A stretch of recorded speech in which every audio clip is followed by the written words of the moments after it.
Hey everybody, welcome back to another episode of Talking Cardboard. As always, my name is Cory. If you like the content you see here on the channel, consider subscribing. We really do appreciate it. Without further ado, let's get to today's review of the board game Paleo.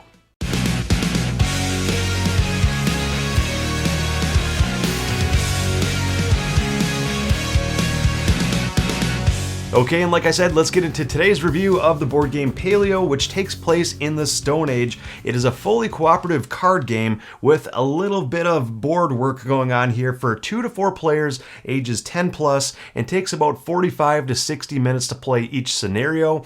And that's once all players kind of know what they're doing. It takes a little bit longer the first couple times, but I could see it getting down to about that hour range when you're more familiar with what you're doing in the game. It's published by Z-Man Games, and let's dive down to the table here and take a look at how Paleo is played from a broad perspective here. So Paleo really surprised me. The gameplay is quite simple, but it provides a good challenge. There is a couple different rule books in the game. There's a main rule book, and then there's more of a supplemental rule book that kind of goes over different scenarios that you can decide on, and the scenarios are really tailored to your preference of difficulty. So they do a very good job of leveling up or leveling down the difficulty in this game depending on how good you or your group is at the game. It says 2 to 4 players on the box. There is a variant to the game which is fully solo. You can just play it solo by yourself, and I have tried that variant and it works very well, and I'll kind of go over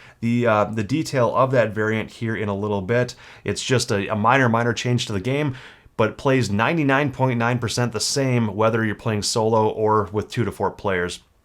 So at the heart of the game, you are basically trying to survive in the Stone Age.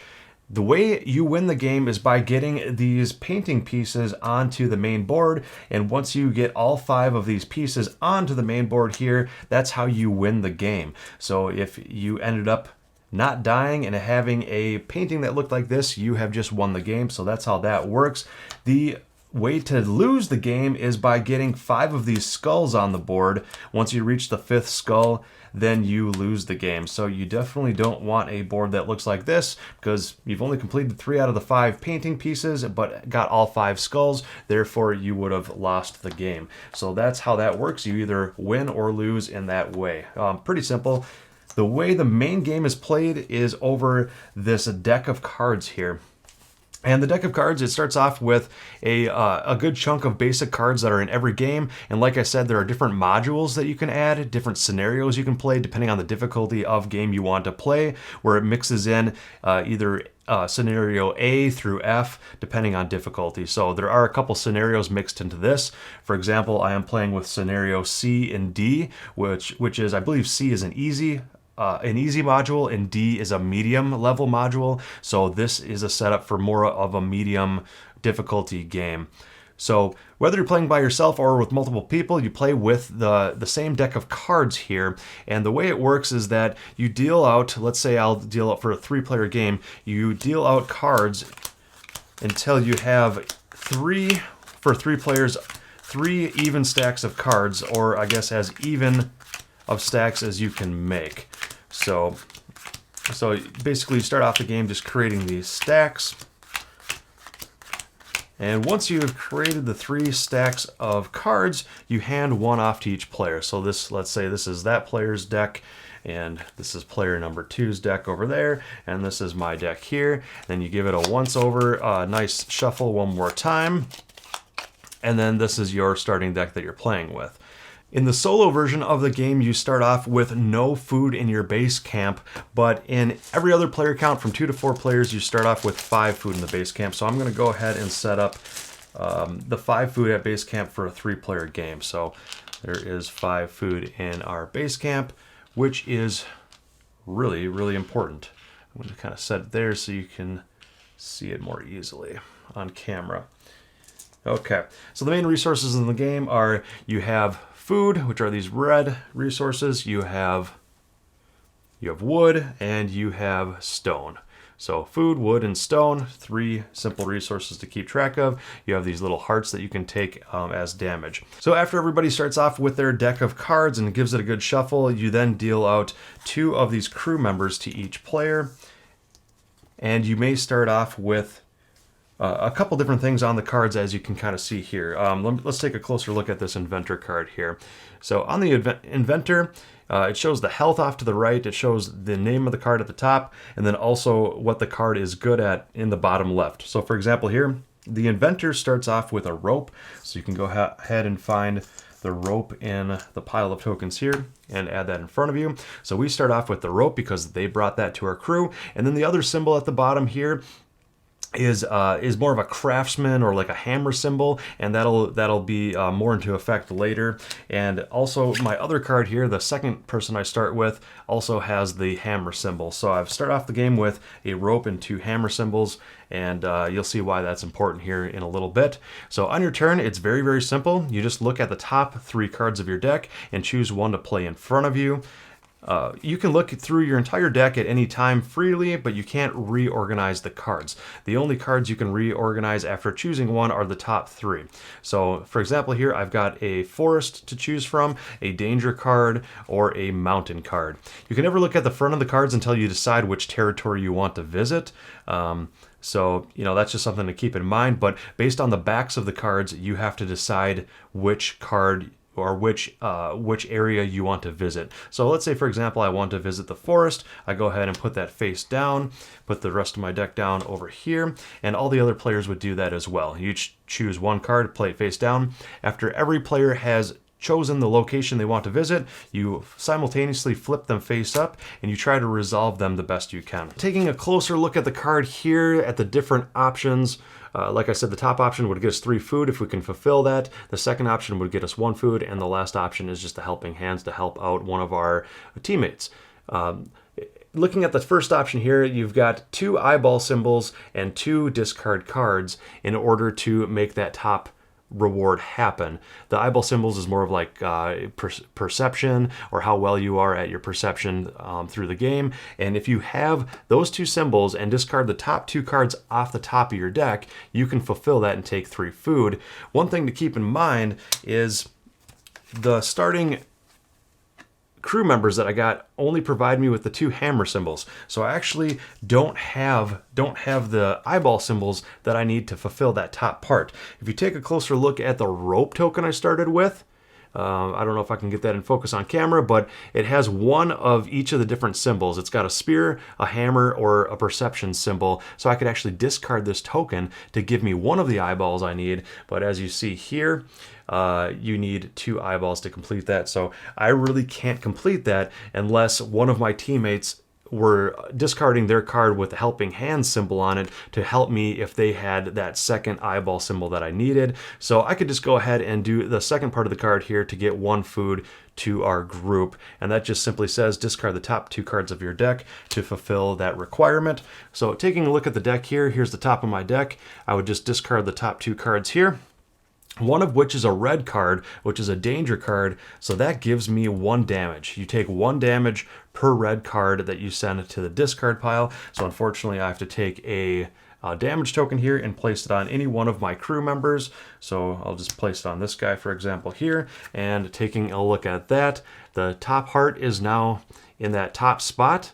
And once you get your second heart, this guy is still okay, but as soon as that third heart is added, you'll see a skull symbol there, and that means this person would die, they would be placed into the graveyard, and then we would get a skull token on our board. So that's one of the ways that you can get those skull tokens, so one of the losing conditions to the game.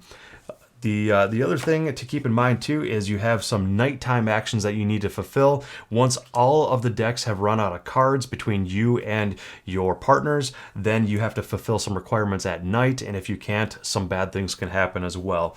Taking a look at the next cards in the deck here, let's say I were to choose like this river card, for example, to try to fulfill that. As you can kind of see, this card only has 2 options on it. So you've either got, you need the 3 spears, discard 2 cards, and send this card to the graveyard to get 3 food and a pelt token, or it's only got a second option there, which is the helping hands. So I could simply, if I had enough to fulfill the top requirement, I could do that to gather those resources and token.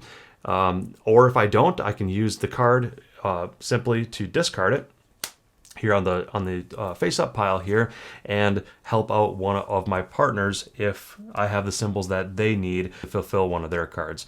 So that is basically the simple breakdown of what the cards do.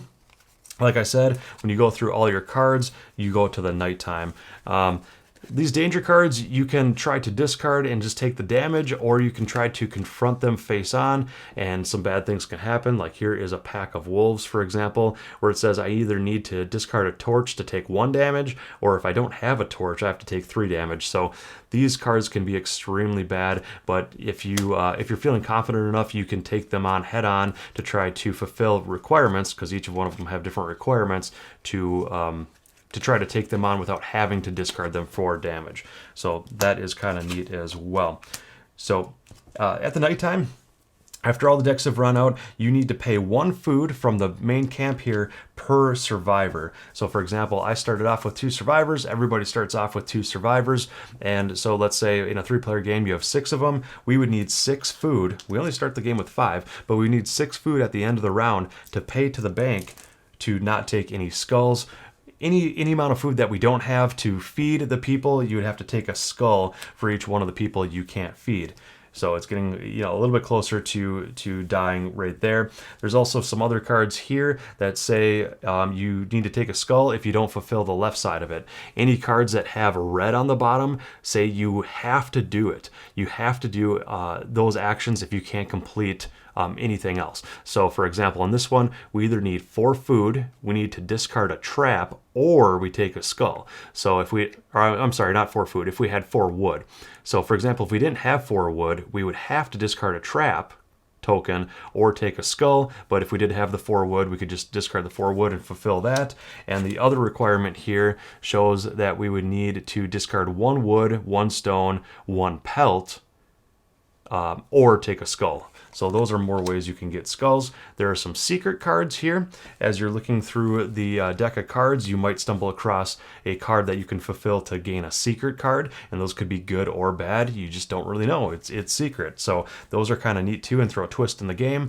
There are other cards too where you can go to base camp. There's a base camp card here, and I'll flip that up and kind of show you what that looks like, where you can actually craft different tokens over here. So for example, you could craft a torch by discarding 1 wood. You could discard 1 stone to gain a hammer icon with this rock symbol here, or you could discard a wood and a stone to gain this spear token, and those will get you those symbols that you need to fulfill cards later in the game too.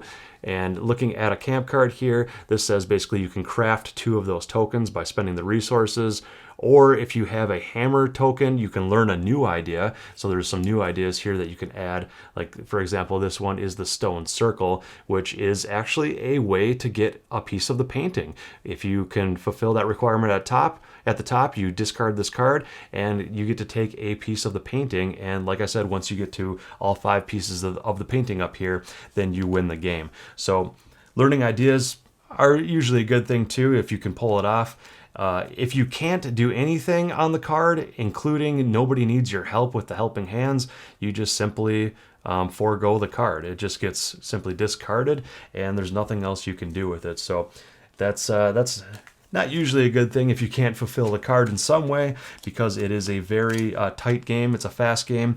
As more cards get sent to the graveyard here, then the deck gets thinner and thinner, and nighttime comes up a lot faster in those subsequent rounds. And like I said, at the nighttime, you need to fulfill a lot of things to keep from getting those skulls. So a very simple game.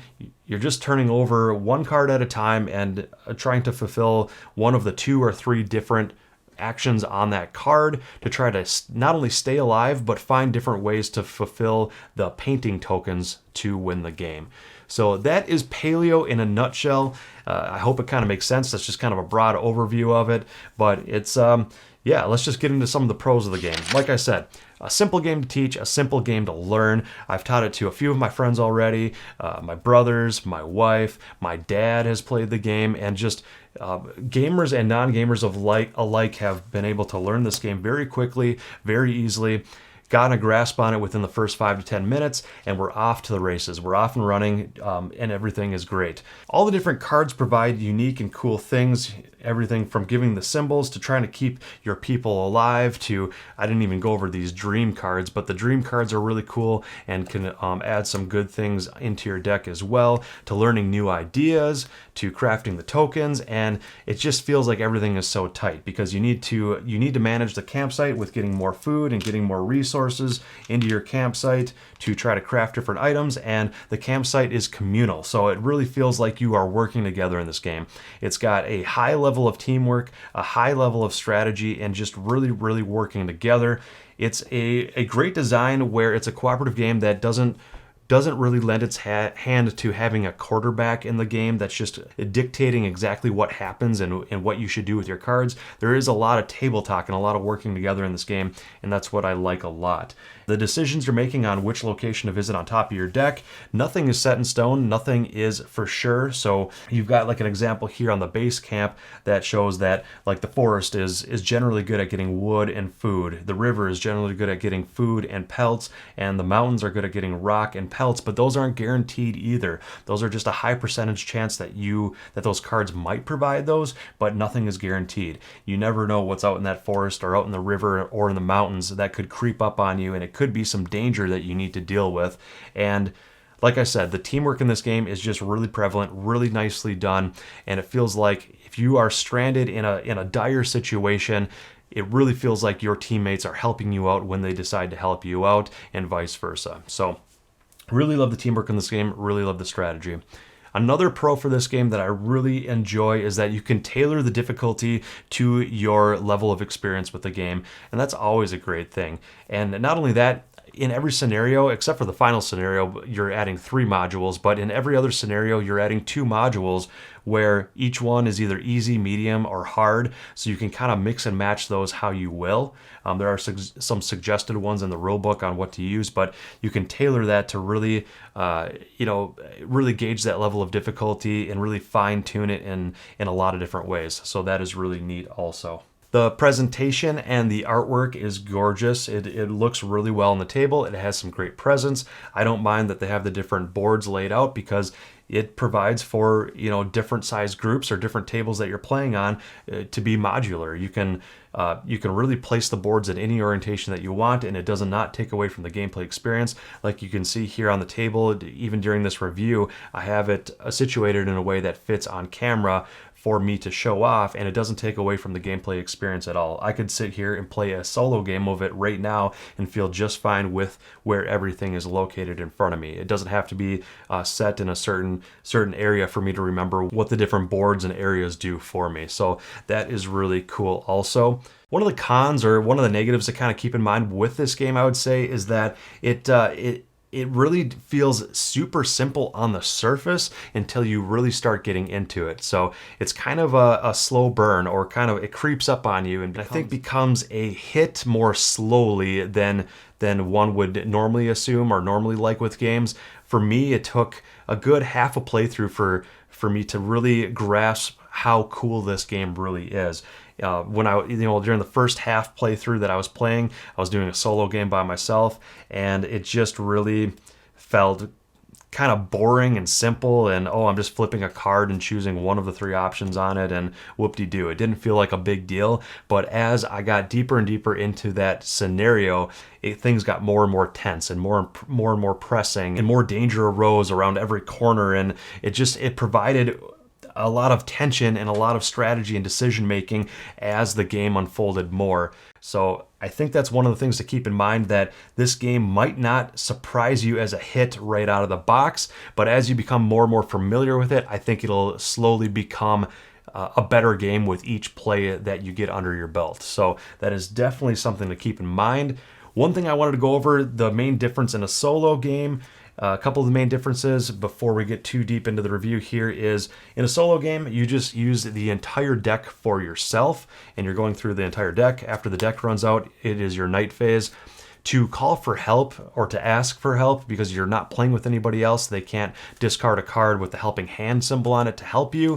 You can discard the top 2 cards of the deck to roll 1 die, and then whatever that die roll is, that symbol, is what you get to help you out. Or you can discard, 4 cards, a total of 4 cards to roll both dice, and whatever symbols are rolled are the symbols that'll help you out. Like, for example, if I discarded 4 cards, I just would have gotten 2 eyeball symbols and 1 spear symbol to help me try to defeat the card that I'm stuck on. So a very simple adjustment where you're just playing with the whole deck, and you have the option to discard some cards to roll some dice to help you. So the solo play in this game feels very fun also.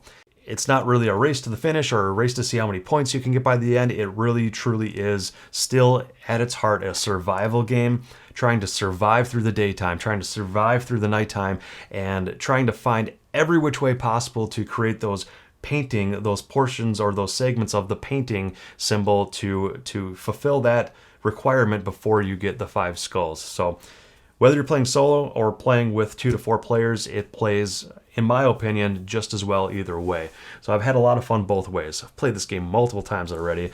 Just got to the table the first time maybe a week ago, and I've already gotten probably around 8 to 10 plays under my belt, and it's been a hit for me every single time. So getting into my final ratings of the game, I am giving this game an 8.5 out of 10. This game, like I said, it did not surprise me right out of the box. It took a good halfway through the first game for it to really catch on, and for that tension and the strategy to really kick in, and for that stress to kick in on, oh, am I going to really be able to survive this scenario, or am I going to die? It really put that on. The theme is really strong. Yeah, I mean, this game could definitely go up in the ratings as well, but right off the bat, I'm going to give it that 8.5 out of 10. Really deserving of the 8.5. It's gone over really well with gamers and non-gamers alike. That's what I really like about it, and also that it's just overall a simple game to teach, and once you get the ball rolling and everybody gets into it after the first 5 to 10 minutes, everybody really feels like they're a part of the game and helping one another out in a game of stressful teamwork and trying to survive. So if that sounds interesting to you, definitely check out the game Paleo. I highly recommend it. And leave in the comments below if you've played Paleo, or if you want to play Paleo and what you think of it, and if you've beaten some of the later scenarios. I would really like to know that, because it seems to ramp up in difficulty very quickly in this game. So I've only played through the first scenario multiple times, and then also the second scenario a few times as well, but I haven't gotten into the really difficult scenarios yet, because even that scenario 2 feels really difficult. So that is today's review of Paleo, and until next time, you all have fun gaming.